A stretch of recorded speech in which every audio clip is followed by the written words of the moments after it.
Di pesta ulang tahun suami. Suami tega mengunciku di luar saat hujan deras. Karena aku mengusir selingkuhannya yang datang ke rumahku ikut merayakan ulang tahun suami. Saat aku kedinginan di luar, dari balik jendela, kulihat mereka sedang tertawa menikmati pesta dan membuka hadiah. 1 jam kemudian, sebuah mobil mewah hitam berhenti di depan rumah. Aku kaget karena itu adalah nenekku dari kampung, seorang miliarder. Saat nenek keluar dari mobil, dia melihatku menggigil, lalu menatap rumah itu dan berkata satu kata, "Hancurkan." Dan yang terjadi selanjutnya, membuat suami histeris. Karena, sebelum ceritanya dimulai, silahkan tulis di kolom komentar dari daerah mana saja teman-teman yang menonton cerita ini. Jangan lupa like dan subscribe agar channel ini bisa semakin berkembang dan bisa mempersembahkan cerita yang lebih menarik lagi. Suasana di rumah besar itu begitu ramai dan meriah malam ini. Lampu kristal di ruang tengah menyala terang benderang, memantulkan cahaya ke seluruh penjuru ruangan yang telah didekorasi dengan sangat apik.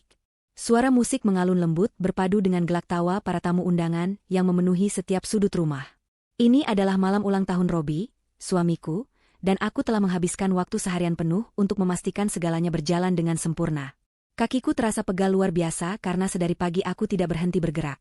Mulai dari mengawasi catering, menata dekorasi, hingga memastikan pakaian Robi sudah siap dan rapi. Namun, rasa lelah itu kutepis jauh-jauh demi melihat senyum bahagia di wajah suamiku. Aku ingin malam ini menjadi malam yang spesial baginya. Aku berdiri di sudut ruangan sambil memegang nampan berisi minuman, mengamati Robi yang sedang tertawa lepas bersama rekan-rekan bisnisnya. Dia terlihat begitu tampan dan berwibawa. Namun, ada satu hal yang mengganjal di hatiku sejak pesta dimulai. Robi sama sekali tidak memperkenalkanku kepada teman-temannya sebagai istrinya. Dia membiarkanku sibuk mondar-mandir melayani tamu layaknya seorang pelayan. Bahkan ketika aku membawakannya minum, dia hanya mengangguk sekilas tanpa menatap mataku, seolah aku adalah orang asing yang dibayar untuk bekerja di sana. Aku mencoba menahan rasa perih di hati.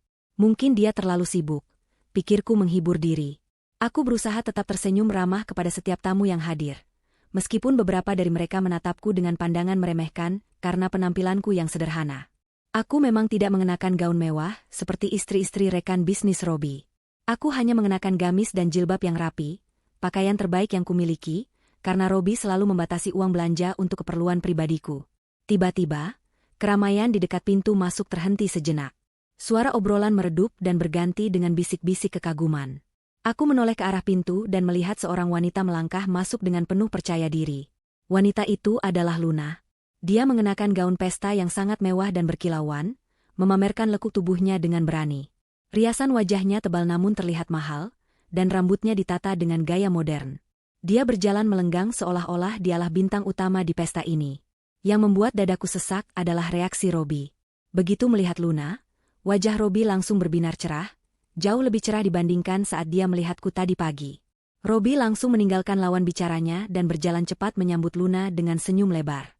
Tanpa rasa malu sedikitpun, Luna merangkul lengan Robi di depan semua orang. Mereka terlihat sangat akrab dan intim, seolah pasangan suami istri yang serasi. Hatiku mencelos melihat pemandangan itu. Aku meremas ujung nampan yang kupegang, hingga buku-buku jariku memutih. Belum cukup sampai di situ, Ibu Vivi, ibu mertuaku, muncul dari kerumunan. Wajah Ibu Vivi yang biasanya masam dan penuh kritik jika melihatku, kini berubah menjadi sangat ramah dan penuh kasih sayang saat melihat Luna. Ibu Vivi langsung memeluk Luna dengan erat, mencium pipi kanan dan kiri wanita itu, lalu menggandeng tangannya dengan bangga. Ibu Vivi membawa Luna ke tengah ruangan dan mulai memperkenalkannya kepada tamu-tamu penting dengan suara lantang, memuji kecantikan dan kesuksesan Luna, seolah Luna adalah menantu idaman yang selama ini dia banggakan. Aku merasa duniaku runtuh perlahan. Aku adalah istri sah Robi. Aku yang merawat Ibu Vivi saat sakit, aku yang mengurus semua kebutuhan rumah tangga ini, dan aku yang mendampingi Robi dari nol saat dia belum punya apa-apa. Tapi malam ini, di rumahku sendiri, aku diperlakukan seperti makhluk tak kasat mata. Luna, wanita yang kutahu memiliki hubungan gelap dengan suamiku, justru diperlakukan bak ratu. Aku berusaha menahan air mata agar tidak tumpah. Aku berjalan mendekati mereka dengan langkah gemetar. Aku tidak bisa diam saja melihat harga diriku diinjak-injak seperti ini. Aku meletakkan nampan di meja terdekat dengan agak keras, menimbulkan bunyi berdenting yang membuat beberapa orang menoleh. Aku menghampiri Robi yang sedang tertawa mendengar bisikan Luna. Aku menatap Robi dengan tatapan terluka namun tegas. Aku bertanya pada Robi apa maksud semua ini. Kenapa wanita ini ada di sini dan bersikap seolah dia nyonya rumah. Suaraku bergetar menahan amarah. Robi menatapku dengan tatapan dingin, senyum di wajahnya lenyap seketika. Dia mendesis pelan, memintaku untuk tidak membuat keributan di pestanya. Namun, Luna justru tertawa kecil, sebuah tawa yang terdengar sangat mengejek di telingaku. Luna berkata dengan nada manja bahwa dia hanya ingin ikut merayakan ulang tahun orang tersayang, dan dia bertanya kenapa aku begitu kaku dan cemburuan. Kata-kata Luna itu menyulut emosiku. Aku menunjuk ke arah pintu dan dengan suara yang cukup keras, aku meminta Luna untuk pergi dari rumahku sekarang juga. Suasana pesta mendadak hening. Semua mata tertuju pada kami. Musik seolah berhenti berputar. Ibu Vivi langsung maju membela Luna. Ibu Vivi memarahiku di depan umum, mengatakan bahwa aku adalah istri yang tidak tahu sopan santun karena mengusir tamu terhormat. Ibu Vivi berkata bahwa Luna jauh lebih berkelas dan lebih pantas berada di sini daripada aku yang hanya bikin malu. Hatiku hancur berkeping-keping mendengar ucapan ibu mertuaku sendiri. Aku menatap Robi, berharap dia akan membelaku, berharap dia akan mengingat pengabdianku selama ini. Tapi harapan itu sia-sia. Robi justru menatapku dengan nyalang. Wajahnya merah pada menahan amarah, bukan pada Luna atau ibunya, melainkan padaku. Robi mencengkeram pergelangan tanganku dengan kasar. Cengkeramannya begitu kuat hingga terasa sakit.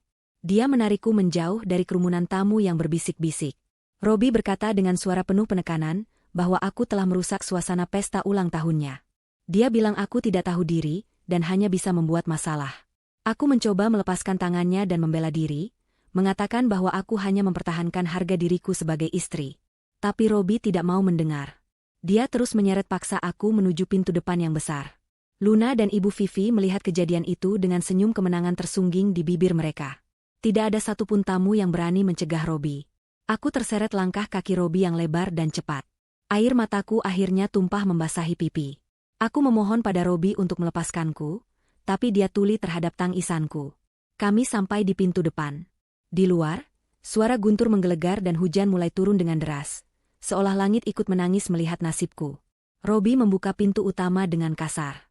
Angin kencang bercampur air hujan langsung menerpa wajah kami. Robi mendorong tubuhku keluar dengan kuat hingga aku terhuyung dan hampir jatuh di teras yang basah.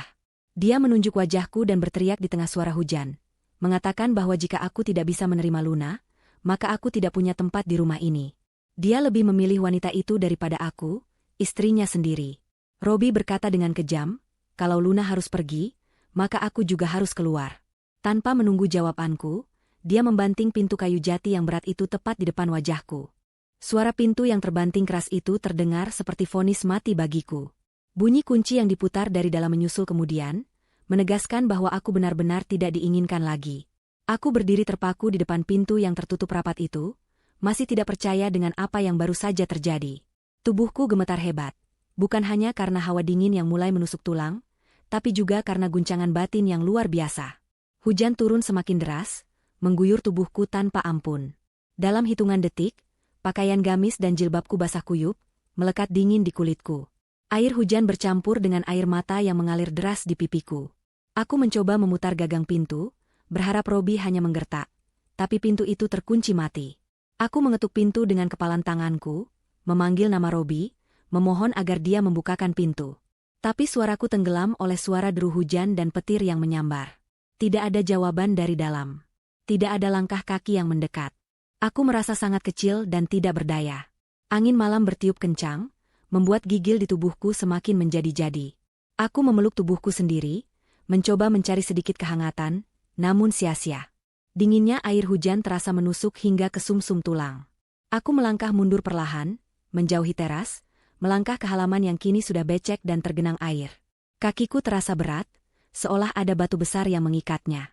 Aku berjalan gontai menuju jendela besar di samping rumah, jendela ruang tengah tempat pesta itu berlangsung. Aku ingin melihat apa yang terjadi di dalam, aku ingin tahu apakah Robi memiliki sedikit saja rasa penyesalan setelah membuangku seperti sampah. Apa yang kulihat dari balik kaca jendela yang basah itu, membuat hatiku semakin hancur, lebih sakit daripada tusukan ribuan jarum. Di dalam sana, di ruangan yang hangat dan terang benderang, pesta kembali berlanjut seolah tidak pernah terjadi apa-apa. Aku melihat Robi sedang tertawa lebar, wajahnya terlihat lega dan bahagia. Di sampingnya berdiri Luna, yang kini memegang pisau kue. Mereka berdua memotong kue ulang tahun yang tinggi dan indah itu bersama-sama. Tangan Robi memegang tangan Luna di gagang pisau, sebuah pemandangan yang seharusnya menjadi milikku. Ibu Vivi berdiri di samping mereka, bertepuk tangan dengan wajah berseri-seri, terlihat sangat bangga dengan pasangan baru anaknya itu.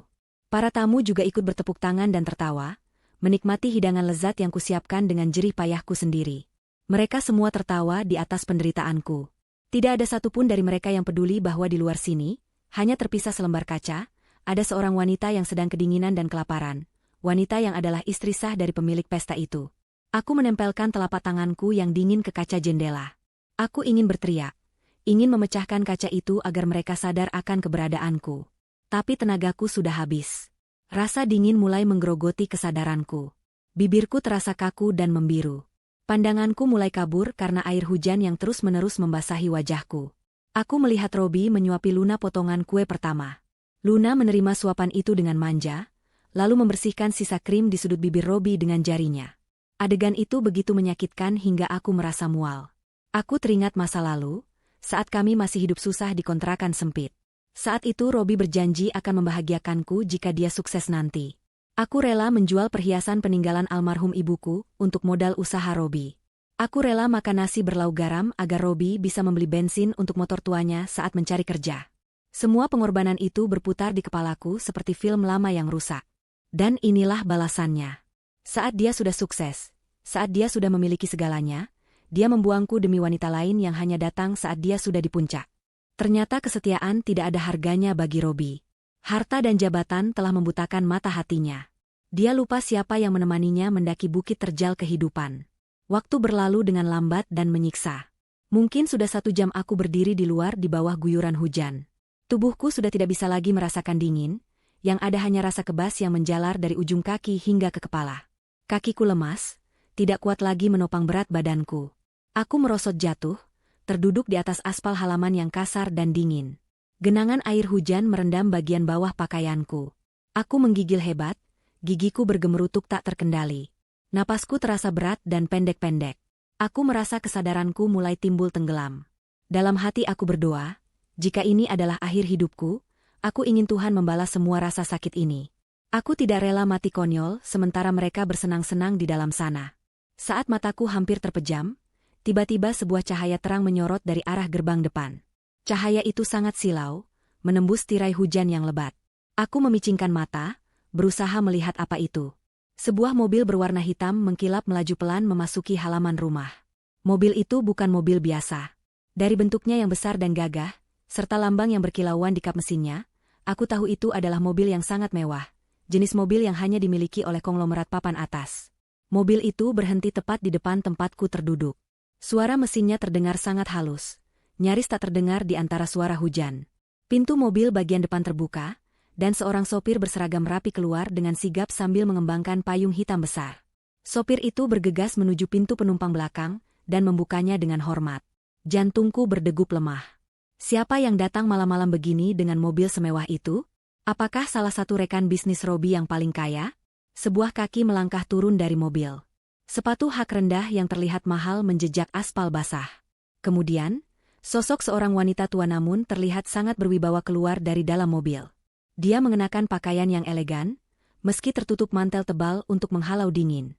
Di tangannya tergenggam sebuah tongkat jalan yang pegangannya berkilau seperti emas. Wanita tua itu berdiri tegak di bawah payung yang dipegang sopirnya. Matanya menyapu sekeliling halaman rumah dengan tatapan tajam, sebelum akhirnya pandangannya jatuh kepadaku yang sedang tergeletak tak berdaya di tanah. Mata wanita tua itu membelalak kaget. Dia bergegas melangkah mendekatiku, mengabaikan cipratan air yang membasahi ujung pakaiannya. Saat dia semakin dekat, aku bisa melihat wajahnya dengan jelas di bawah sorot lampu teras. Wajah itu, meski sudah dipenuhi kerutan termakan usia, adalah wajah yang sangat kukenal dan kurindukan. Itu adalah Nenek Kumala. Nenekku yang tinggal di kampung, yang selama ini kukira hidup sederhana sebagai petani tua. Nenek Kumala berlutut di sampingku, tidak peduli lututnya basah terkena genangan air. Dia memegang wajahku yang sedingin es dengan kedua tangannya yang hangat. Ada kepanikan dan kemarahan luar biasa di matanya saat melihat kondisiku. Dia memanggil namaku, "Livana, cucuku sayang." Suaranya bergetar menahan tangis dan amarah. Aku hanya bisa menatapnya lemah, tidak sanggup berkata-kata. Bibirku terlalu kaku untuk bergerak. Nenek Kumala segera melepas mantel tebalnya dan menyelimutkannya ke tubuhku. Kehangatan mantel itu sedikit meredakan gigilku. Sopir dan 2 orang pengawal berbadan tegap yang turun dari mobil lain di belakangnya segera mendekat, siap membantu. Namun Nenek Kumala mengangkat tangannya, memberi isyarat agar mereka diam sebentar. Nenek menoleh ke arah jendela besar itu. Dari tempat kami berada, Nenek bisa melihat dengan jelas apa yang kulihat tadi. Robi, Luna, dan Ibu Vivi yang sedang tertawa bahagia. Rahang Nenek Kumala mengeras. Tatapannya yang tadi penuh kasih sayang padaku, kini berubah menjadi tatapan yang sangat menakutkan. Tatapan seorang predator yang siap menerkam mangsanya. Dia melihat kebahagiaan mereka di atas penderitaan cucunya. Dia melihat ketidakadilan yang terpampang nyata di depan mata.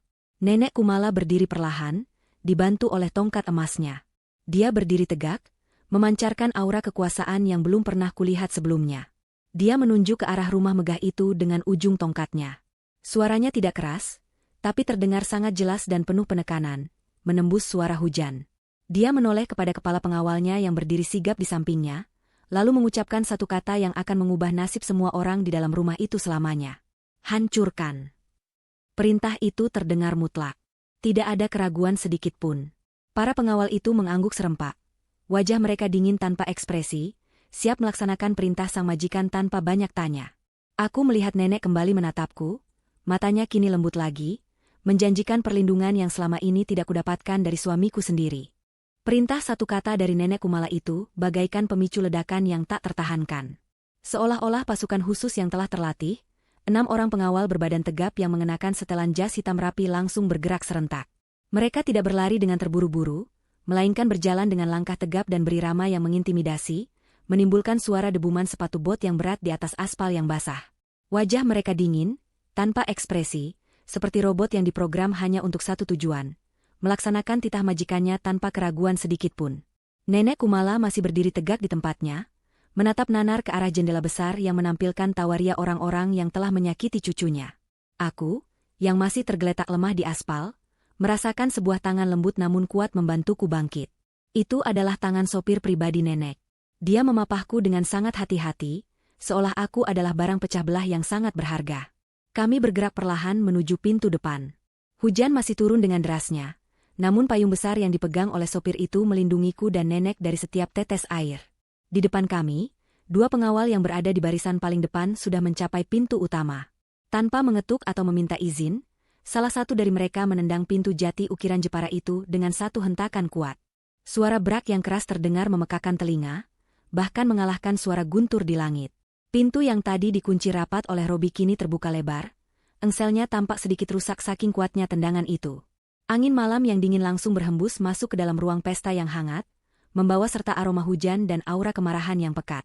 Di dalam ruangan, suasana pesta yang tadinya penuh gelak tawa seketika mati total. Musik yang mengalun ceria mendadak terdengar sumbang sebelum akhirnya dimatikan oleh seseorang yang panik. Semua mata tertuju ke arah pintu depan yang kini menganga lebar. Para tamu undangan, yang mayoritas adalah rekan bisnis dan sosialita teman Ibu Vivi, mematung dengan gelas minuman masih menempel di bibir mereka. Wajah mereka pucat pasi, bingung dan ketakutan melihat sekelompok pria berbadan besar dengan pakaian serba hitam masuk ke dalam rumah. Robi, yang baru saja hendak menyuapkan potongan kue kedua ke mulut Luna, menjatuhkan garpu kecilnya ke lantai. Denting garpu yang jatuh terdengar nyaring di tengah keheningan yang mencekam itu. Luna langsung bersembunyi di balik punggung Robi, wajah cantiknya yang penuh riasan kini terlihat tegang.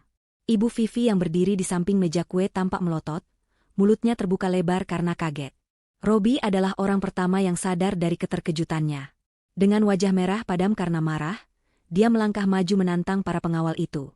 Dia berteriak lantang, bertanya siapa mereka dan apa hak mereka mendobrak masuk rumahnya. Robi mengancam akan memanggil polisi karena menganggap ini adalah tindakan kriminal. Dia berpikir bahwa orang-orang ini mungkin adalah preman bayaran atau perampok yang nekat. Namun, para pengawal itu sama sekali tidak menggubris teriakan Robi. Mereka bahkan tidak menatap mata Robi. Mereka terus merangsek masuk, menyebar ke berbagai sudut ruangan sesuai formasi yang sudah diatur, menciptakan barikade hidup yang memisahkan para tamu dengan area pintu masuk. Robi mencoba mendorong salah satu pengawal, namun tubuhnya terpental mundur seolah dia baru saja menabrak tembok beton. Pengawal itu hanya menepis tangan Robi dengan santai namun bertenaga, membuat Robi terhuyung ke belakang dan hampir menabrak meja prasmanan. Saat itulah, Nenek Kumala melangkah masuk. Suara ketukan tongkat emasnya di lantai marmer terdengar berirama, tuk, tuk, tuk, menggema di seluruh ruangan yang hening. Langkahnya pelan namun penuh wibawa, memancarkan aura kekuasaan yang membuat siapapun yang melihatnya akan menunduk segan. Di belakang nenek, aku berjalan tertatih-tatih dipapah oleh sopir. Penampilanku sangat kontras dengan kemewahan pesta itu. Bajuku basah kuyup, jilbabku berantakan, wajahku pucat dan bibirku membiru.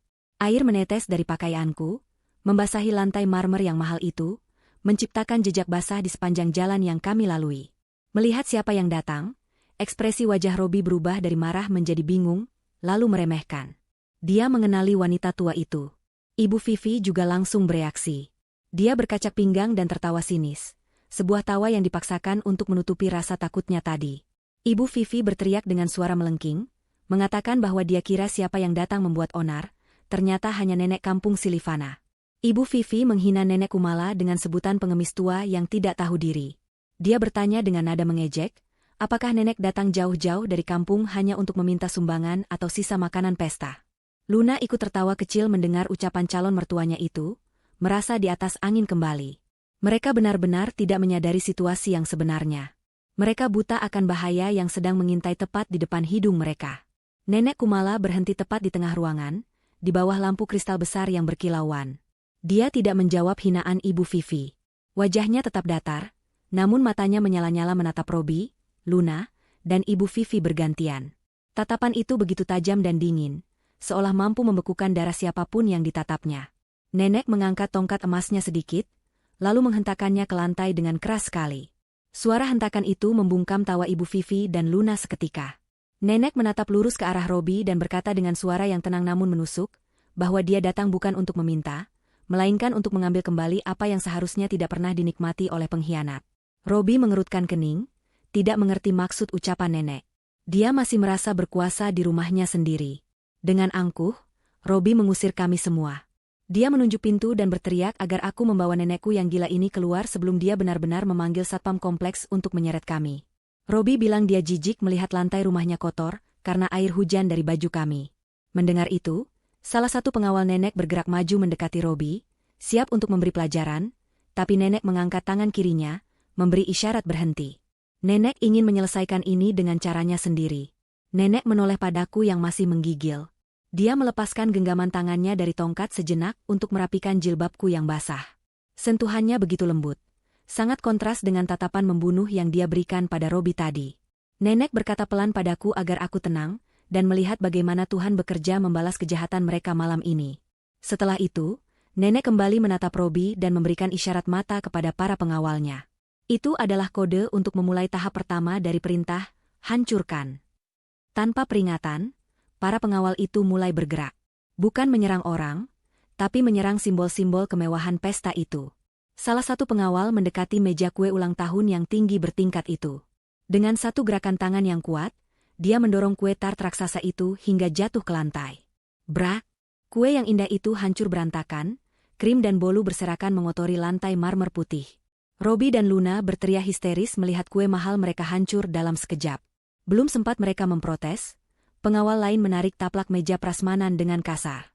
Piring-piring gelas, mangkuk kristal berisi es buah, dan piring pemanas berisi makanan lezat, semuanya terseret jatuh dan pecah berantakan dengan suara gaduh yang mengerikan. Pecahan beling dan makanan berhamburan kemana-mana. Para tamu wanita menjerit ketakutan dan berlarian mundur mencari perlindungan, takut terkena pecahan kaca atau cipratan makanan. Kekacauan mulai terjadi. Dekorasi balon dan bunga-bunga impor yang mahal ditarik paksa hingga roboh. Bingkai foto besar Robi dan Luna yang dipajang di dekat pintu masuk ditendang, hingga kacanya pecah berkeping-keping. Dalam hitungan detik, ruang pesta yang tadinya mewah dan elegan berubah menjadi kapal pecah.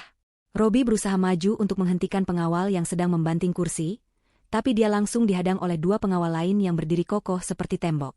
Robi tidak bisa berbuat apa-apa selain berteriak-teriak marah, wajahnya merah pada menahan emosi yang meledak-ledak. Ibu Vivi menangis histeris melihat perabotan mahalnya dirusak. Dia memaki-maki Nenek Kumala dengan kata-kata kasar, menyebutnya orang kampung biadab yang tidak punya aturan. Namun Nenek Kumala tetap tenang, berdiri tak tergoyahkan di tengah kekacauan itu seperti seorang jenderal di medan perang. Dia menikmati setiap detik kehancuran pesta itu. Ini baru permulaan, pikirku. Aku melihat nenek mengeluarkan sebuah ponsel tipis dari saku mantelnya, mengetikkan sesuatu dengan cepat. Beberapa detik kemudian, lampu kristal di ruangan itu berkedip-kedip lalu mati total, menyisakan ruangan dalam kegelapan remang-remang, hanya diterangi oleh lampu darurat dan kilatan petir dari luar jendela. Jeritan tamu semakin keras. Suasana pesta benar-benar hancur total, sesuai perintah nenek. Pesta ulang tahun yang dibanggakan Robi kini berubah menjadi mimpi buruk yang tak akan pernah dia lupakan. Kepanikan melanda seluruh ruangan. Dalam keremangan cahaya darurat, para tamu undangan tidak lagi mempedulikan sopan santun atau status sosial. Mereka hanya ingin keluar dari tempat yang kini terasa seperti neraka itu. Satu persatu tamu mulai berdesakan menuju pintu keluar, melewati pecahan piring dan sisa makanan yang berserakan di lantai. Tidak ada yang berpamitan pada Robi, tidak ada yang mengucapkan selamat ulang tahun lagi. Yang terdengar hanya suara langkah kaki terburu-buru dan bisikan ketakutan. Mereka memandang Nenek Kumala dan para pengawalnya dengan tatapan ngeri, tidak berani membuat kontak mata. Dalam waktu kurang dari 10 menit, ruang pesta yang tadinya penuh sesak kini kosong melompong. Hanya tersisa kami, aku, Nenek, para pengawal, serta Robi, Luna, dan Ibu Vivi yang berdiri gemetar di tengah runtuhan pesta mereka. Robi menatap ruangan kosong itu dengan tatapan kosong. Pesta yang sudah dia persiapkan berbulan-bulan untuk menaikkan gengsinya di depan kolega bisnis, hancur lebur dalam sekejap mata. Reputasinya hancur. Dia menoleh ke arah Nenek Kumala dengan tatapan penuh kebencian yang mendalam. Dia mengepalkan tangannya erat-erat, urat-urat di lehernya menonjol keluar. Robi melangkah mendekati nenek, mengabaikan pecahan kaca yang menggerus sol sepatunya. Dia menuding wajah nenek dengan jari telunjuknya yang gemetar. Robi berteriak bahwa dia akan menuntut nenek atas perusakan properti dan penerobosan rumah. Dia bersumpah akan menjebloskan nenek ke penjara dan membuat nenek membusuk di sana sampai mati. Mendengar ancaman itu, Nenek Kumala hanya tersenyum tipis, sebuah senyum yang sangat merendahkan. Nenek berjalan perlahan menuju sofa utama di ruang tengah, sofa kulit impor Italia yang menjadi tempat favorit Robi duduk sambil memerintahku. Nenek duduk di sana dengan anggun, menyilangkan kakinya, dan meletakkan tongkat emasnya di samping. Gestur tubuhnya menunjukkan bahwa dialah penguasa ruangan ini sekarang. Sementara itu, seorang tenaga medis yang ternyata ikut dalam rombongan nenek, masuk membawa tas peralatan. Dia langsung menghampiriku, mendudukanku di kursi yang masih utuh, menyelimutiku dengan selimut tebal yang hangat, dan mulai memeriksa kondisiku dengan cekatan. Aku diberi teh hangat dari termos yang mereka bawa. Perlakuan istimewa ini membuatku merasa seperti manusia kembali, setelah sebelumnya diperlakukan lebih rendah dari binatang oleh suamiku sendiri. Nenek menatap Robi yang masih berdiri dengan napas memburu. Dengan gerakan santai, nenek merogoh tas kulit yang dibawa oleh asisten pribadinya. Dia mengeluarkan sebuah map tebal berwarna biru tua. Nenek melempar map itu ke atas meja di hadapan Robi. Suara hempasan map itu terdengar keras di ruangan yang kini sunyi. Nenek memerintahkan Robi untuk membaca isi map itu sebelum dia bicara omong kosong tentang menuntut dan memenjarakan orang. Robi menatap map itu dengan ragu, lalu melirik ke arah Ibu Vivi dan Luna yang berdiri ketakutan di belakangnya. Dengan tangan gemetar, Robi mengambil map itu dan membukanya.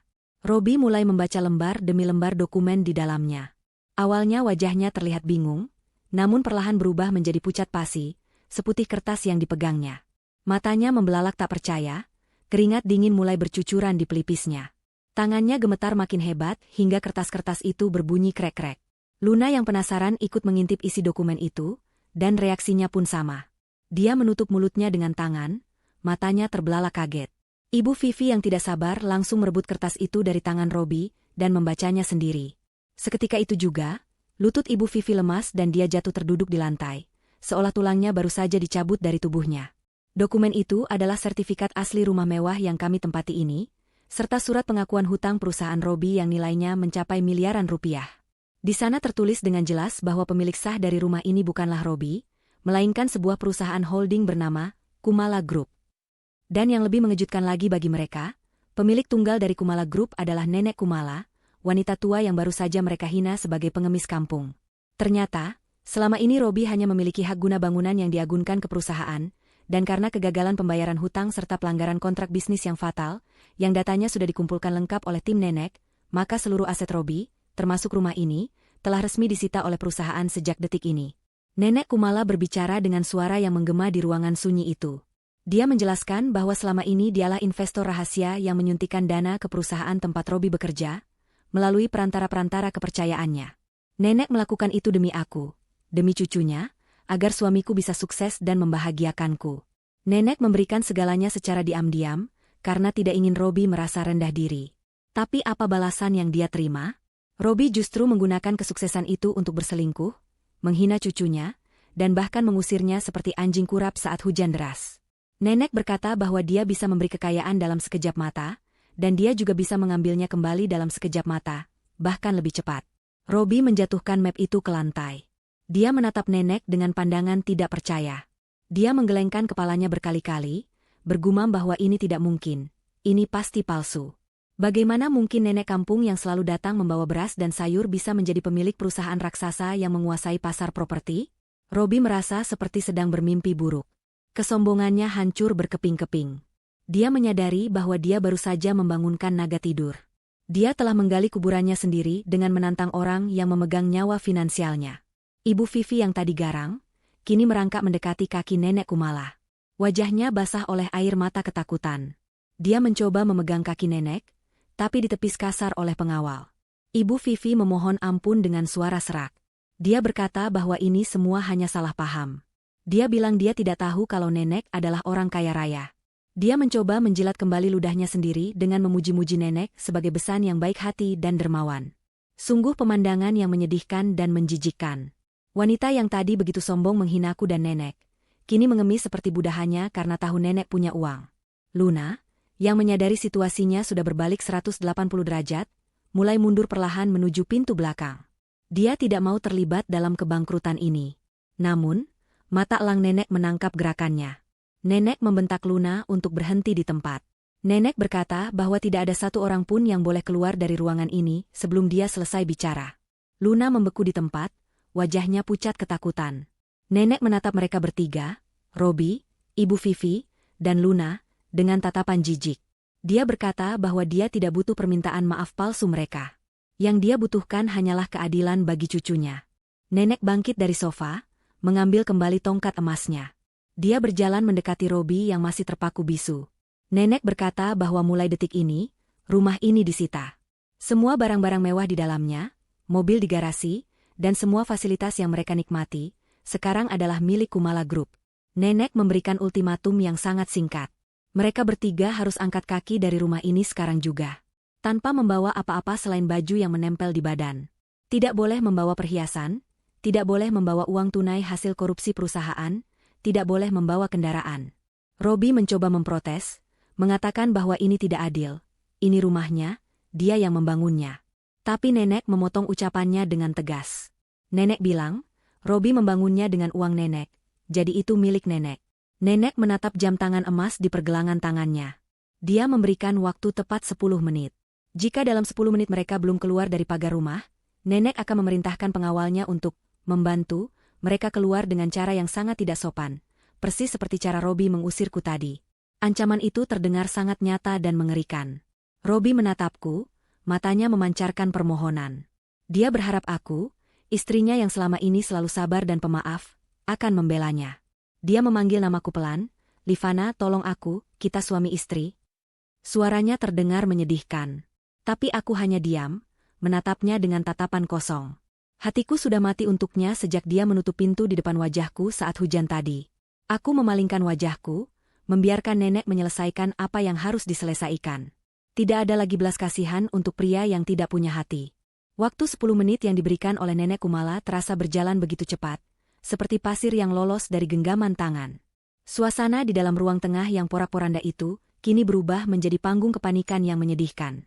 Robi, yang baru saja kehilangan harga dirinya, kini berlarian seperti orang gila ke arah kamar tidur utama. Dia berniat mengambil barang-barang berharga apa saja yang bisa diselamatkan, seperti jam tangan koleksinya, uang tunai di brankas, atau sertifikat tanah warisan ayahnya yang mungkin masih tersisa. Namun, langkahnya terhenti keras di depan pintu kamar. 2 orang pengawal berbadan besar sudah berdiri menghalangi jalan masuk, melipat tangan di dada dengan tatapan mengintimidasi yang membuat nyali Robi ciut seketika. Robi mencoba bernegosiasi, memohon agar diizinkan masuk sebentar saja untuk mengambil dompet dan ponselnya. Dia beralasan bahwa dia tidak bisa hidup tanpa identitas dan alat komunikasi. Namun, pengawal itu tidak bergeming sedikitpun. Dengan suara berat dan datar, salah satu pengawal berkata bahwa instruksi nenek Kumala sudah sangat jelas dan tidak bisa ditawar lagi. Semua barang yang ada di dalam rumah ini, termasuk dompet dan ponsel yang dibeli menggunakan uang perusahaan, sekarang adalah aset sitaan. Robi berteriak frustrasi, menjambak rambutnya sendiri. Dia berbalik arah menuju meja di mana kunci mobil mewahnya tergeletak. Dia berpikir setidaknya dia bisa membawa mobil itu untuk pergi dari sini. Tapi lagi-lagi, tangan kekar seorang pengawal lain lebih cepat menyambar kunci mobil itu sebelum Robi sempat menyentuhnya. Pengawal itu memasukkan kunci ke dalam saku jasnya dan berkata bahwa mobil itu terdaftar atas nama perusahaan, jadi Robi tidak punya hak untuk membawanya. Robi benar-benar terpojok. Dia menyadari bahwa Nenek Kumala tidak main-main. Nenek benar-benar ingin melucuti segalanya darinya hingga dia kembali ke titik nol. Titik di mana dia memulai semuanya dulu sebelum menikahi Livana. Sementara itu, Ibu Vivi melakukan usaha yang jauh lebih memalukan. Wanita parubaya yang biasanya selalu menjaga citra elegan itu, kini menangis meraung-raung sambil berlutut di dekat kaki Livana. Dia mencoba meraih tangan Livana, memohon belas kasihan dengan wajah yang dibanjiri air mata dan luntur oleh riasan yang berantakan.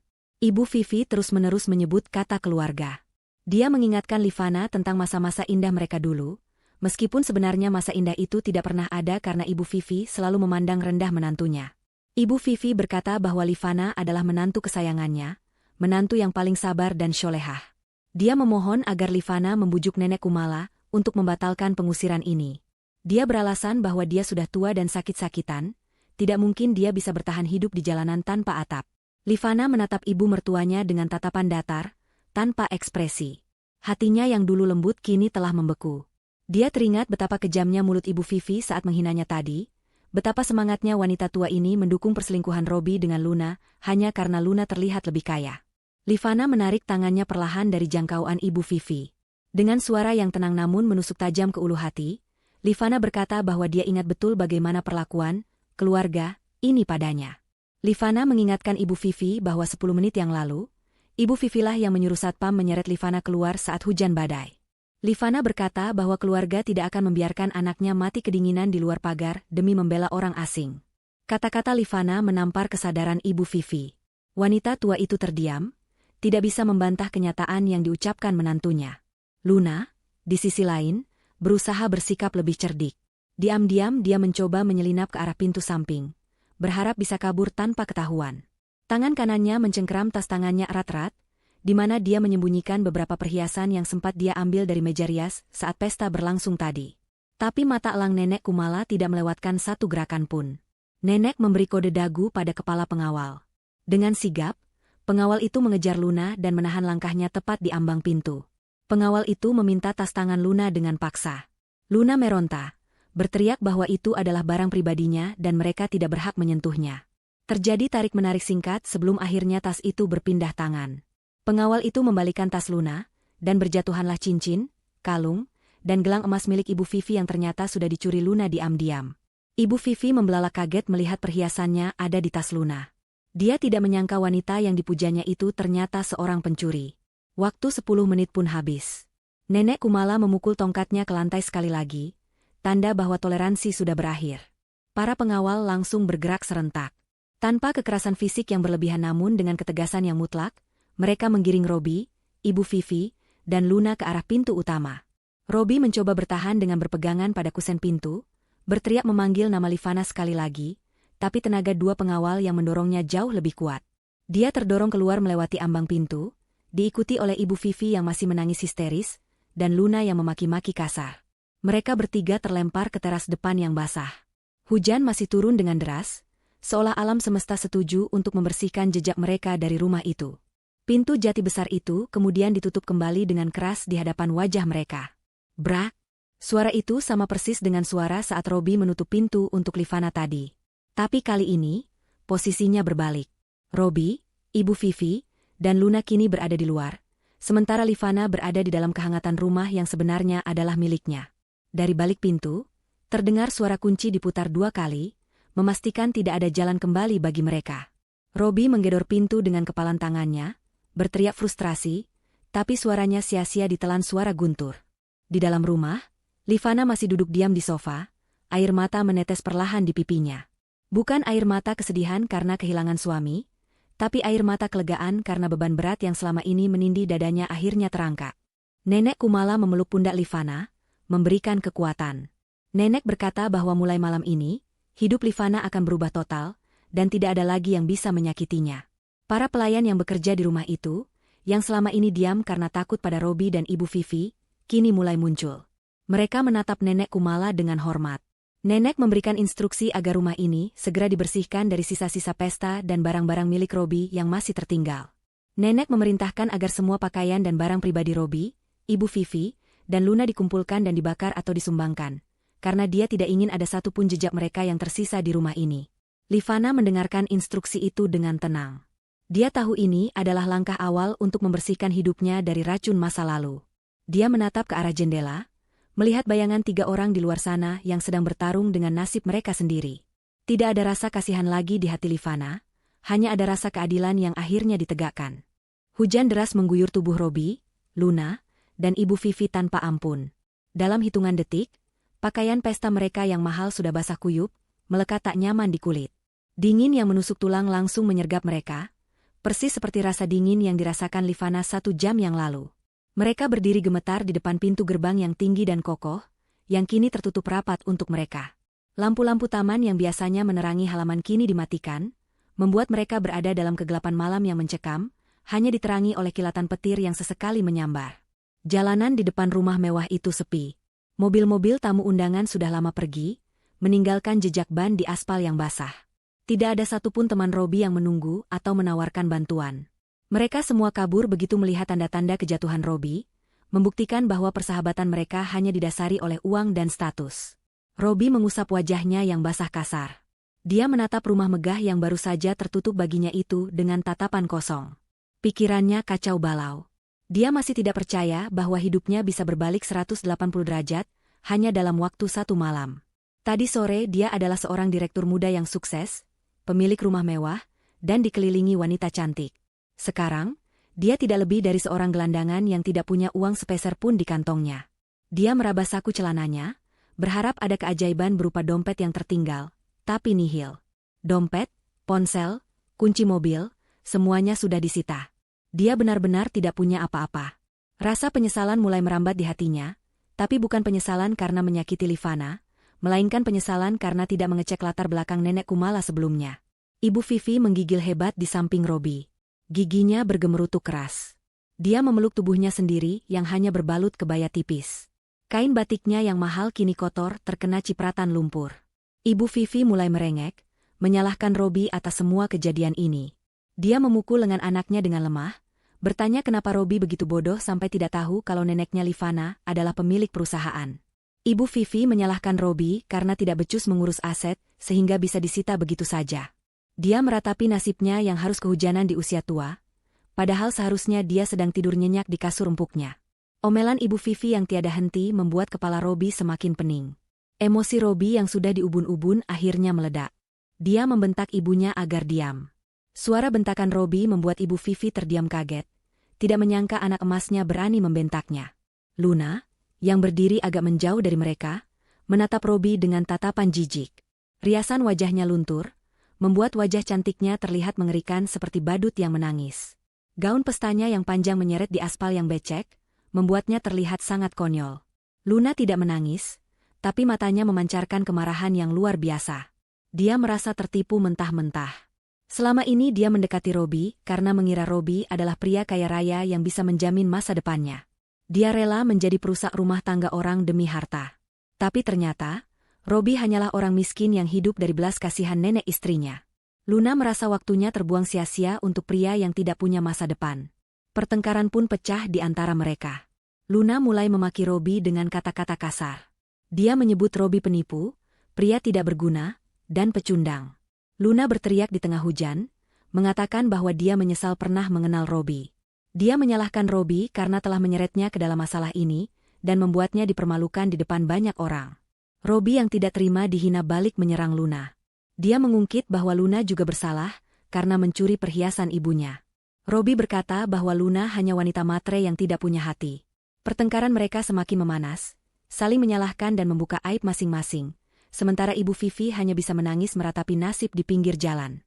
Tiba-tiba, sebuah taksi melintas pelan di jalan depan kompleks perumahan itu.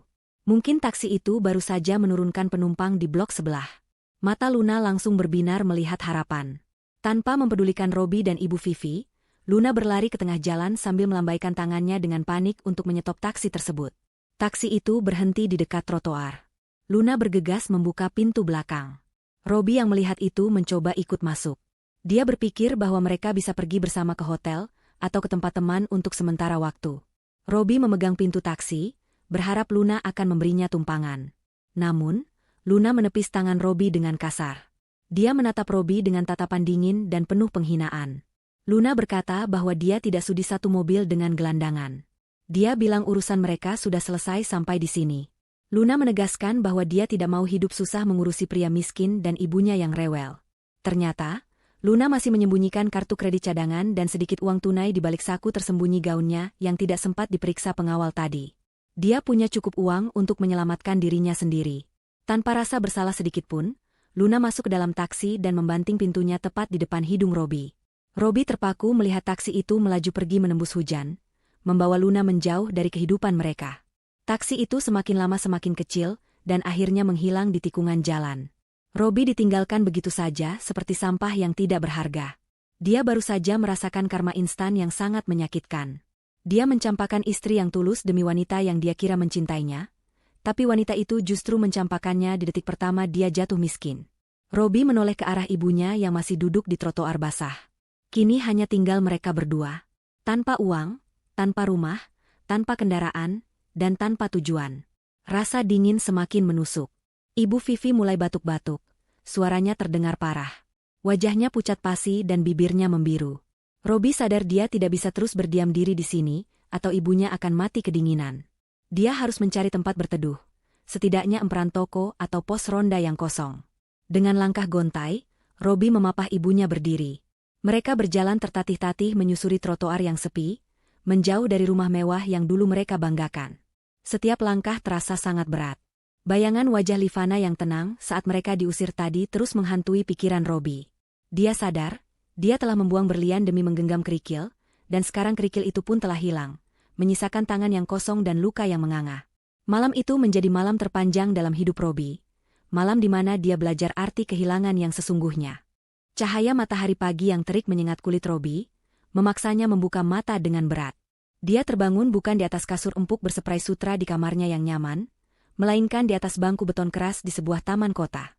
Badannya terasa remuk redam, setiap sendi menjerit kesakitan karena posisi tidur yang tidak wajar. Robi mengerjap-ngerjapkan mata, berharap semua kejadian semalam hanyalah mimpi buruk akibat terlalu banyak bekerja. Namun, aroma menyengat dari pakaiannya yang lembab dan kotor segera menyadarkannya pada realitas yang pahit. Dia menoleh ke samping dan melihat ibunya, Ibu Vivi, masih tertidur dengan posisi meringkuk kedinginan, berbantalkan tas tangan yang sudah kosong. Wajah ibunya terlihat tua dan lelah, riasannya luntur menyisakan noda hitam di sekitar mata. Pemandangan itu menampar batin Robi. Mereka benar-benar telah menjadi gelandangan dalam satu malam. Robi membangunkan ibunya dengan pelan. Ibu Vivi terbangun dengan kaget, lalu mulai menangis lagi saat menyadari nasib mereka. Robi berusaha menenangkan ibunya, berjanji akan membereskan semuanya hari ini. Dia yakin ini semua pasti hanya kesalahpahaman atau intimidasi ilegal dari nenek Kumala. Robi masih merasa memiliki posisi sebagai direktur di perusahaan. Dia berpikir, setidaknya dia bisa pergi ke kantor, mencairkan gaji terakhir atau bonusnya, lalu menyewa hotel sementara untuk mereka tinggal. Dengan sisa tenaga dan harga diri yang masih dia miliki, Robi mengajak ibunya berjalan kaki menuju gedung perkantoran tempatnya bekerja. Jaraknya lumayan jauh, dan mereka harus berjalan di bawah panas matahari dengan perut kosong yang mulai perih melilit. Orang-orang di jalan menatap mereka dengan pandangan aneh. Penampilan mereka sangat kontras. Mengenakan pakaian pesta yang kusut dan kotor, berjalan gontai seperti orang mabuk. Sesampainya di lobi gedung perkantoran yang megah itu, Robi mencoba melangkah masuk dengan dagu terangkat, berusaha memanggil kembali wibawanya sebagai pimpinan. Namun, langkahnya langsung dihadang oleh dua orang petugas keamanan. Satpam ini adalah orang-orang yang biasanya membungkuk hormat padanya setiap pagi, membukakan pintu, dan menyapanya dengan ramah. Tapi hari ini, tatapan mereka dingin dan tegas. Salah satu satpam merentangkan tangannya, melarang Robi melangkah lebih jauh. Robi marah dan membentak mereka, bertanya apakah mereka tidak mengenali atasan mereka sendiri. Robi mengancam akan memecat mereka jika tidak membiarkannya masuk. Satpam itu menjawab dengan nada datar tanpa rasa takut sedikitpun. Dia memberitahu Robi bahwa surat perintah pemecatan Robi sudah turun pagi-pagi sekali langsung dari jajaran direksi pusat. Tidak hanya dipecat, nama Robi juga sudah dimasukkan ke dalam daftar hitam perusahaan. Foto Robi bahkan sudah ditempel di pos keamanan dengan tulisan besar, "Dilarang masuk." Robi ternganga tidak percaya. Dia memaksa melihat surat itu. Satpam itu menunjukkan salinan memo internal yang ditempel di meja resepsionis. Di sana tertulis jelas bahwa Robi diberhentikan secara tidak hormat karena pelanggaran kode etik berat dan penyalahgunaan wewenang yang merugikan perusahaan. Di bawah surat itu, tertera tanda tangan komisaris utama yang ternyata adalah kuasa hukum dari Nenek Kumala. Dunia Robi serasa berputar. Dia dipecat dengan cara yang paling memalukan. Aksesnya ke kantor, ke dokumen, ke berangkas pribadinya di ruangan, semuanya tertutup rapat. Robi mencoba memohon, mengatakan bahwa ada barang-barang pribadinya di dalam. Tapi satpam itu menggeleng tegas, mengatakan bahwa semua barang di ruangan Robi kini sedang diaudit oleh tim legal sebagai barang bukti penyalahgunaan aset. Robi diusir paksa dari lobi gedung itu, didorong keluar hingga ke trotoar panas. Pegawai-pegawai lain yang berlalu lalang, yang dulu adalah bawahannya, kini memandang Robi dengan tatapan mencemooh. Bisik-bisik terdengar di mana-mana. Berita tentang Robi yang diusir dari rumah dan dipecat ternyata sudah menyebar cepat seperti virus di grup pesan singkat kantor. Robi merasa telanjang, semua aibnya terpampang nyata. Robi tidak punya pilihan lain selain pergi ke bank terdekat. Dia ingat masih memiliki rekening tabungan pribadi yang dia harap belum tersentuh. Dia meninggalkan Ibu Vivi duduk di halte bus dan berlari menuju bank. Dengan napas memburu, dia menemui customer service, mengaku kehilangan kartu dan dompet, dan meminta pencairan dana tunai. Petugas bank memintanya menunggu sebentar untuk pengecekan data biometrik. Namun, setelah petugas itu mengecek komputer, wajahnya berubah serius. Petugas itu memberitahu Robi bahwa seluruh rekening atas namanya telah dibekukan oleh pihak berwajib atas permintaan kreditur. Dalam hal ini adalah perusahaan Nenek Kumala, terkait gugatan perdata penggelapan dana. Tidak ada Rp1 pun yang bisa diambil. Robi keluar dari bank dengan langkah gontai, kakinya serasa tidak menapak tanah. Harapan terakhirnya musnah. Dia kembali ke halte bus tempat ibunya menunggu. Ibu Vivi menatapnya penuh harap, bertanya apakah Robi membawa uang untuk membeli makan dan minum. Robi hanya bisa menggeleng lemah.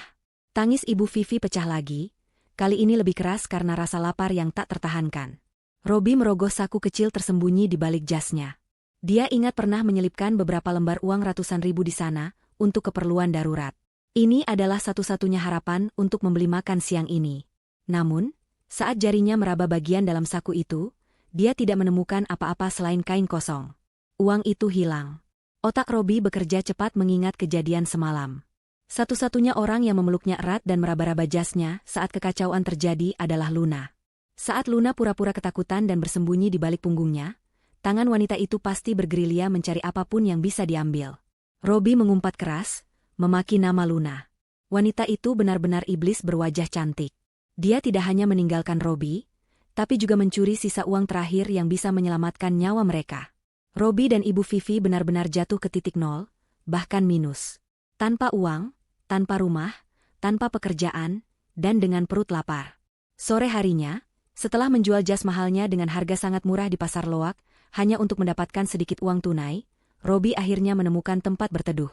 Bukan hotel, bukan apartemen, melainkan sebuah kontrakan petak sempit di gang kumuh yang becek dan bau got. Kamar itu sangat kecil, hanya cukup untuk satu kasur busa tipis yang sudah kempes. Atapnya dari seng yang membuat ruangan terasa seperti oven saat siang hari. Dindingnya lembab dan berjamur. Ibu Vivi menolak masuk, dia jijik melihat lantai yang kotor dan kecoak yang merayap di dinding. Tapi Robi tidak punya pilihan. Uang hasil jual jas hanya cukup untuk membayar sewa 1 minggu dan membeli nasi bungkus. Dengan paksa, Robi membawa ibunya masuk. Malam itu, mereka makan nasi bungkus berdua dalam diam, diiringi suara bising tetangga yang bertengkar dan nyamuk yang berdengung lapar. Kejatuhan mereka telah sempurna. Sementara Robi dan Ibu Vivi bergulat dengan penderitaan di gang sempit, kehidupan Livana berubah drastis di sisi lain kota. Dia kini tinggal di mensyahan utama milik Nenek Kumala, sebuah istana megah yang dikelilingi taman luas yang asri. Suasana di sana begitu tenang dan damai, jauh dari hiruk-pikuk dan tekanan batin yang selama ini dia rasakan. Livana tidak lagi harus bangun subuh untuk melayani suami yang tidak tahu terima kasih, atau mendengar omelan mertua yang menyakitkan hati. Di sini, dia diperlakukan bak seorang putri raja. Para pelayan melayaninya dengan hormat, menyiapkan segala kebutuhannya bahkan sebelum dia memintanya. Namun, Nenek Kumala tidak membiarkan Livana terlena dalam kemewahan semata. Nenek punya rencana besar untuk cucu satu-satunya itu.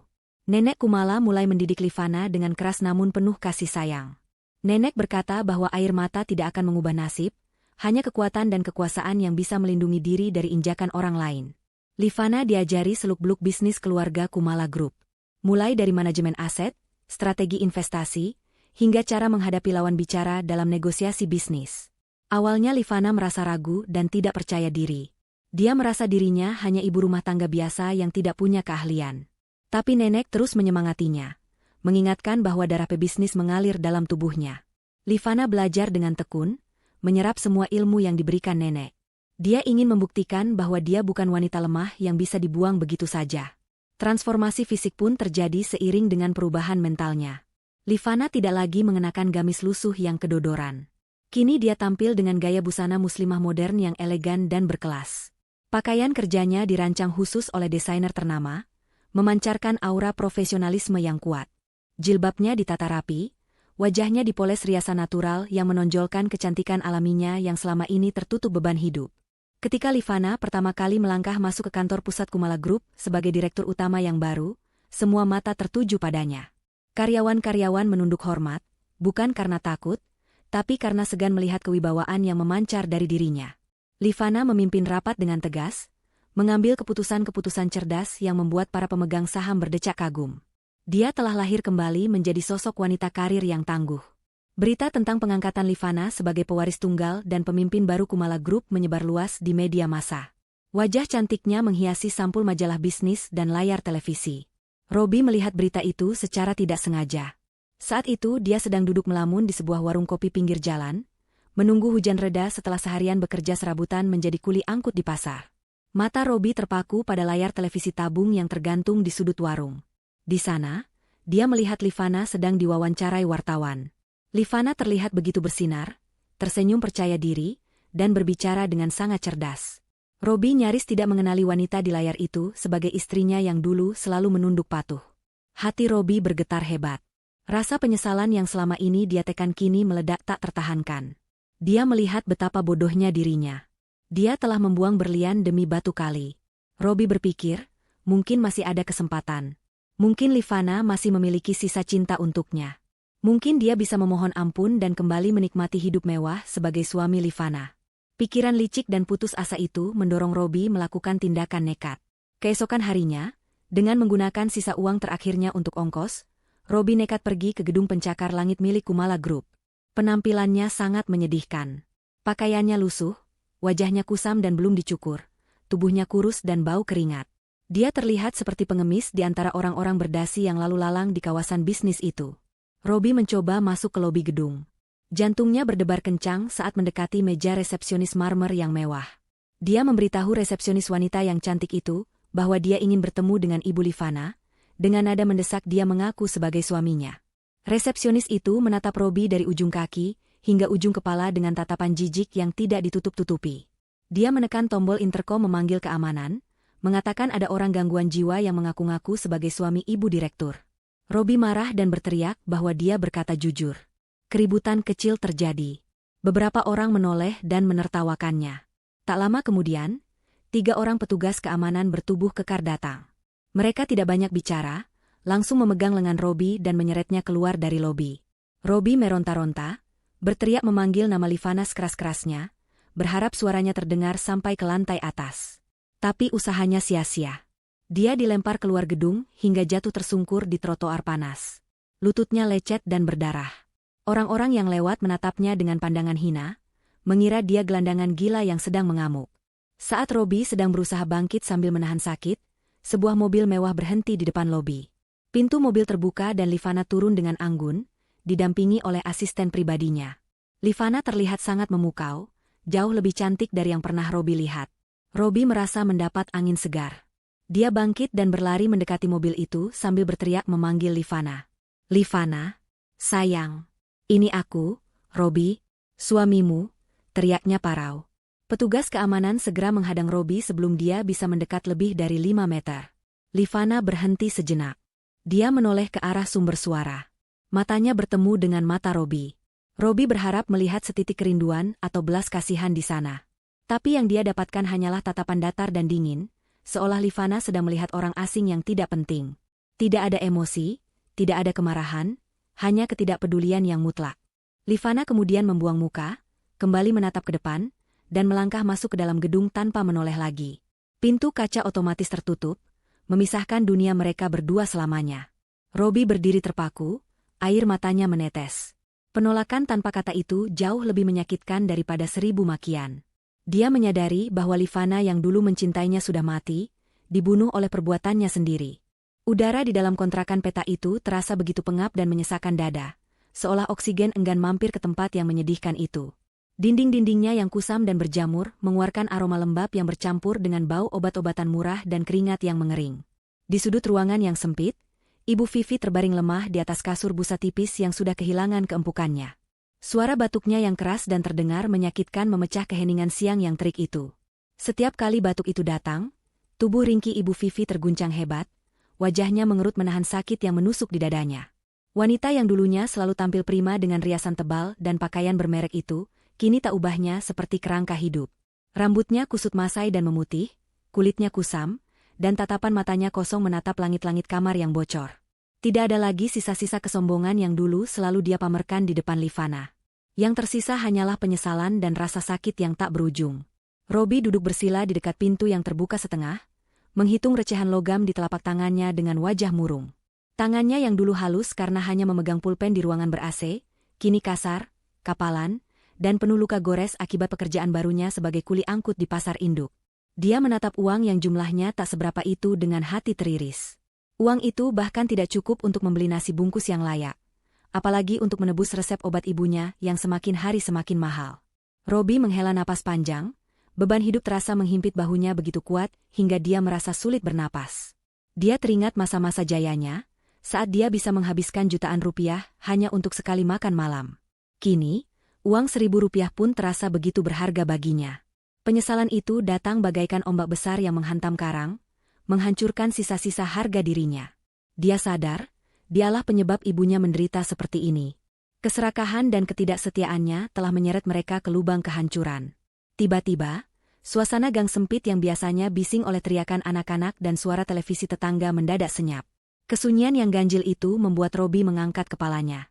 Terdengar suara mesin mobil yang sangat halus mendekat, suara yang sangat asing di lingkungan kumuh seperti ini. Robi bangkit perlahan dan mengintip dari balik pintu. Matanya terbelalak tak percaya saat melihat sebuah mobil sedan mewah berwarna hitam mengkilap berhenti tepat di depan gang rumah kontrakannya. Mobil itu terlihat begitu kontras dengan lingkungan sekitarnya yang kotor dan becek, seperti sebuah benda asing yang jatuh dari langit. Para tetangga mulai keluar dari rumah mereka, berbisik-bisik kagum sekaligus heran melihat kendaraan sekelas itu bisa masuk ke wilayah mereka. Jantung Robi berdegup kencang. Firasatnya mengatakan bahwa tamu yang datang bukanlah orang sembarangan. Pintu penumpang bagian belakang mobil itu terbuka perlahan. Seorang pria berbadan tegap turun lebih dulu, lalu membukakan pintu untuk sosok yang ada di dalamnya. Detik berikutnya, napas Robi tercekat. Livana turun dari mobil dengan anggun. Penampilannya benar-benar berubah drastis. Dia mengenakan setelan kerja yang sangat elegan dan rapi, membalut tubuhnya dengan sopan namun tetap memancarkan aura kekuasaan yang kuat. Jilbabnya tertata sempurna tanpa celah. Wajahnya bersinar bersih, dirias tipis namun tegas, menampilkan kecantikan yang selama ini tertutup oleh beban penderitaan saat menjadi istri Robi. Livana berdiri tegak, memandang sekeliling lingkungan kumuh itu dengan tatapan datar, seolah dia adalah seorang ratu yang sedang meninjau daerah terpencil. Tidak ada rasa jijik yang berlebihan, namun terlihat jelas bahwa dia tidak lagi menjadi bagian dari dunia yang menyedihkan ini. Robi gemetar melihat sosok mantan istrinya itu. Ada dorongan kuat dalam dirinya untuk berlari dan memeluk kaki Livana, memohon ampun dan meminta kesempatan kedua. Dia merapikan kaos oblongnya yang lusuh dengan gugup, lalu melangkah keluar mendekati Livana. Ibu Vivi yang mendengar suara Robi memanggil nama Livana, memaksakan diri untuk bangun. Dengan merangkak susah payah, dia menyeret tubuhnya ke ambang pintu. Mata rabun Ibu Vivi berbinar penuh harap saat melihat Livana.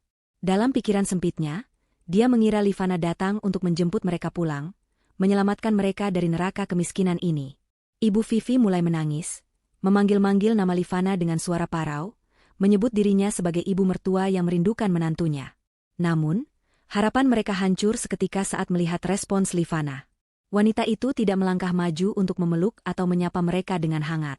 Dia berhenti pada jarak aman, dibentengi oleh dua pengawal pribadinya yang berdiri kokoh. Livana menatap Robi dan Ibu Vivi bergantian dengan tatapan dingin yang menusuk tulang. Tatapan itu bukan tatapan kemarahan, melainkan tatapan asing. Seolah-olah Robi dan Ibu Vivi hanyalah orang lain yang tidak pernah dia kenal sebelumnya. Robi mencoba membuka mulut untuk bicara, menyusun kata-kata permohonan maaf, tapi lidahnya keluh saat melihat asisten Livana maju menyerahkan sebuah amplop coklat tebal kepadanya. Robi menerima amplop itu dengan tangan gemetar, masih berharap isinya adalah uang tunai atau surat kepemilikan rumah. Dengan napas memburu, Robi membuka amplop itu. Dunianya runtuh untuk kedua kalinya saat melihat isi di dalamnya. Itu adalah dokumen gugatan cerai resmi dari pengadilan agama. Lembar demi lembar kertas itu memuat rincian kesalahan Robi, mulai dari penelantaran istri, perselingkuhan, hingga kekerasan psikologis. Semuanya tertulis lengkap dengan bukti-bukti yang tak terbantahkan. Livana akhirnya bersuara. Nadanya tenang, datar, namun penuh wibawa. Dia meminta Robi untuk segera menandatangani surat persetujuan cerai itu, agar proses persidangan bisa berjalan cepat. Livana menegaskan bahwa dia tidak ingin statusnya tergantung lama-lama dengan pria yang tidak bertanggung jawab. Dia ingin memutus satu-satunya benang yang masih mengaitkan hidupnya dengan masa lalu kelam bersama Robi. Kata-kata itu diucapkan tanpa emosi, menunjukkan bahwa hati Livana sudah benar-benar mati untuk Robi. Ibu Vivi meraung menangis mendengar ucapan Livana. Dia memohon agar Livana tidak menceraikan Robi, agar mereka bisa kembali menjadi keluarga. Dia berjanji akan berubah, akan menjadi mertua yang baik, bahkan rela menjadi pembantu asalkan bisa tinggal di rumah besar lagi. Namun Livana tidak bergeming. Dia menatap mantan ibu mertuanya itu sekilas. Ada sedikit rasa iba di matanya melihat kondisi wanita tua itu, tapi ingatan tentang bagaimana Ibu Vivi mengusirnya saat hujan deras kembali muncul, menghapus rasa kasihan itu. Livana kemudian mengeluarkan sebuah amplop putih kecil dari tas tangannya. Dia tidak memberikannya langsung ke tangan Robi, melainkan meletakkannya di atas kursi kayu reot di teras. Livana berkata bahwa di dalam amplop itu ada sejumlah uang. Robi dan Ibu Vivi menatap amplop itu dengan mata lapar. Namun, kalimat selanjutnya dari Livana menampar harga diri mereka sekeras-kerasnya. Livana mengatakan bahwa uang itu bukanlah pesangon, bukan pula harta gonogini, apalagi tanda cinta. Uang itu adalah uang zakat dan sedekah. Livana memberikannya semata-mata atas dasar kemanusiaan, karena dia wajib membantu fakir miskin dan orang yang terlantar. Dia memberikan uang itu agar Ibu Vivi bisa berobat dan mereka bisa makan layak untuk beberapa hari ke depan. Setelah itu, Livana menegaskan tidak akan ada bantuan lagi. Itu adalah sedekah terakhir darinya untuk orang asing yang kebetulan pernah dia kenal. Setelah mengucapkan itu, Livana membalikan badan dan berjalan kembali ke mobilnya tanpa menoleh lagi, meninggalkan Robi dan Ibu Vivi yang menangis histeris di teras kontrakan yang busuk. Hari di mana palu hakim diketuk menjadi hari paling kelabu dalam hidup Robi. Langit di luar gedung pengadilan tampak mendung pekat, seolah ikut berkabung atas nasib buruk yang menimpa pria itu. Di dalam ruang sidang yang dingin, Robi duduk sendirian di kursi tergugat. Dia terlihat sangat menyedihkan. Kemejanya kusut dan ukurannya sedikit kebesaran, wajahnya tirus tak terawat, dan matanya cekung dilingkari warna hitam akibat kurang tidur. Tidak ada pengacara yang mendampinginya, tidak ada keluarga yang memberikan dukungan moral. Di seberang meja, Livana duduk dengan tenang didampingi tim kuasa hukum terbaik. Dia tampak bersinar, percaya diri, dan tak tersentuh. Proses sidang berjalan cepat dan telak. Hakim memutuskan mengabulkan seluruh gugatan Livana. Pernikahan mereka resmi berakhir. Robi kehilangan hak atas harta apapun karena terbukti selama pernikahan dia tidak memberikan kontribusi aset dan justru merugikan pihak istri. Robi keluar dari gedung pengadilan dengan langkah gontai. Dia mencoba mengejar Livana untuk terakhir kalinya di parkiran, berteriak memanggil namanya, berharap ada keajaiban. Tapi Livana terus berjalan lurus masuk ke dalam mobil mewahnya, tanpa menoleh sedikit pun. Mobil itu melaju pergi, membawa serta separuh jiwa Robi yang hancur. Robi pulang dengan berjalan kaki karena tidak punya uang ongkos. Sesampainya di kontrakan, dia mendapati pemandangan yang lebih mengerikan. Barang-barang miliknya dan ibunya sudah dilempar keluar ke pinggir jalan. Pemilik kontrakan mengusir mereka paksa karena uang sedekah dari Livana sudah habis untuk membayar hutang obat, dan mereka tidak sanggup membayar sewa bulan depan. Ibu Vivi duduk meringkuk di emperan toko yang tutup di dekat gang, memeluk buntelan baju bekas mereka erat-erat. Wajahnya pucat pasi dan bibirnya membiru kedinginan. Hujan mulai turun dengan deras, mengguyur jalanan kota tanpa ampun. Situasi ini bagaikan dejavu yang menyakitkan. Dulu, Robi dan Ibu Vivi lah yang berada di dalam rumah hangat, tertawa melihat Livana kedinginan di luar. Sekarang, roda nasib berputar 180 derajat. Karma itu datang dengan presisi yang menakutkan. Robi berlari menghampiri ibunya, memeluk tubuh renta itu untuk berbagi sedikit kehangatan, meskipun tubuhnya sendiri basah kuyup. Mereka berdua duduk gemetar di emperan toko, persis seperti pengemis yang tidak punya tempat tujuan. Air hujan membasahi wajah Robi, menyamarkan air mata penyesalan yang mengalir deras. Dia melihat orang-orang berlarian mencari tempat berteduh, tidak ada satupun yang peduli pada mereka. Rasa lapar mulai menggerogoti perut mereka yang kosong. Ibu Vivi terus meracau, menyesali perbuatannya, meminta maaf pada Tuhan, dan memanggil nama Livana. Tapi semua itu sudah terlambat. Penyesalan selalu datang di akhir, saat semuanya sudah tidak bisa diperbaiki lagi. Mereka kini benar-benar sendirian di dunia ini, terbuang dan terlupakan. Dinginnya angin malam menusuk hingga ke tulang sumsum, mengingatkan Robi pada rasa dingin yang pasti dirasakan Livana malam itu. Dia kini paham betapa jahatnya perbuatannya dulu. Di tengah keputusasaan yang memuncak, sebuah mobil mewah melintas perlahan di jalan raya depan tempat mereka berteduh. Mobil itu terjebak kemacetan akibat hujan deras, sehingga berjalan sangat pelan, nyaris berhenti tepat di depan Robi dan Ibu Vivi. Itu adalah mobil Rolls-Royce milik Nenek Kumala. Jantung Robi seakan berhenti berdetak saat melihatnya. Kaca jendela mobil itu bening terkena sorot lampu jalan, memperlihatkan pemandangan di dalam kabin dengan sangat jelas layaknya sebuah etalase kehidupan yang sempurna. Di dalam mobil yang hangat dan nyaman itu, Robi melihat Livana dan Nenek Kumala duduk berdampingan. Mereka terlihat sedang berbincang santai. Livana memegang cangkir teh hangat, uapnya mengepul lembut. Dia tertawa lepas menanggapi ucapan nenek, sebuah tawa yang begitu tulus dan bahagia. Wajah Livana terlihat bercahaya, damai, dan penuh harapan. Dia terlihat sangat cantik, jauh lebih cantik daripada saat masih bersama Robi. Dia tampak seperti wanita yang telah menemukan kembali hidupnya yang hilang. Di sampingnya, Nenek Kumala tersenyum bangga, menepuk lembut tangan cucunya dengan penuh kasih sayang. Pemandangan itu begitu kontras dengan kondisi Robi dan Ibu Vivi, yang sedang menggigil kedinginan di trotoar yang becek dan bau. Robi terpaku menatap kebahagiaan di dalam mobil itu. Rasa sakit yang dia rasakan saat ini jauh lebih parah daripada kematian. Hukuman terberat baginya bukanlah kemiskinan atau kelaparan, melainkan harus menyaksikan dengan mata kepala sendiri bahwa wanita yang dulu dia sia-siakan, kini hidup sangat bahagia tanpanya. Livana telah bangkit menjadi berlian yang bersinar, sementara Robi telah hancur menjadi debu jalanan. Mobil itu perlahan mulai melaju kembali saat kemacetan terurai. Livana sama sekali tidak menoleh keluar jendela. Dia tidak melihat mantan suami dan mertuanya yang sedang sekarat di pinggir jalan. Bagi Livana, masa lalu itu sudah tertutup rapat. Dia terus menatap ke depan, menuju masa depan yang cerah. Mobil itu semakin menjauh, lampu belakangnya yang merah perlahan menghilang di tengah kabut hujan, membawa pergi satu-satunya cahaya yang pernah ada dalam hidup Robi. Robi menjatuhkan kepalanya ke lutut, menangis terseduh-seduh di bawah guyuran hujan yang tak kunjung berhenti. Di sampingnya, Ibu Vivi sudah kehabisan tenaga untuk menangis, hanya bisa memandang kosong ke arah jalanan yang gelap. Satu kata dari Nenek Kumala di awal cerita benar-benar telah terwujud dengan sempurna, hancurkan. Dan malam itu, di emperan toko yang dingin, Robi menyadari bahwa hidupnya benar-benar telah hancur sehancur-hancurnya, tanpa sisa, dan tanpa harapan untuk kembali.